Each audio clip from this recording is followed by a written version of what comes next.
मतदार याद्यांमधील सुधारणांबाबत मविया आणि मनसेचं शिष्टमंडळ केंद्रीय निवडणूक आयुक्तांना भेटणार.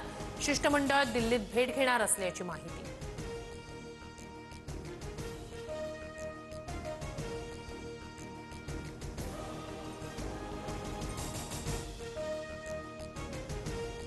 मतदार नोंदणीची मुदत 1 जुलै 2025 नाही तर 1 ऑक्टोबर 2024. माहीमच्या रुपिका सिंगची हायकोर्टात धाव. आज याचिकेवर सुनावणी. आयोगाकडून 1 जुलै 2025 कट ऑफ डेट असल्याचा दावा. उपमुख्यमंत्री शिंदेंचा उद्या कोल्हापूर दौरा. स्थानिक स्वराज्य संस्थांच्या निवडणुकीच्या पार्श्वभूमीवर शिंदे गटप्रमुखांचा मेळावा घेणार. नंदुरबारमध्ये भाजप आणि शिवसेनेची युती होणार नाही. माजी खासदार हिना गावित यांची भूमिका. जिल्ह्यात भाजप आणि शिवसेनेत वाद असल्याचं वक्तव्य.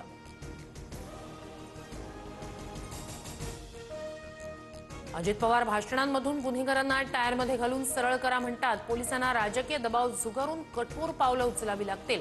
पुण्यातील वाढत्या गुन्हेगारीवर सामनाच्या अग्रलेखातून भाष्य.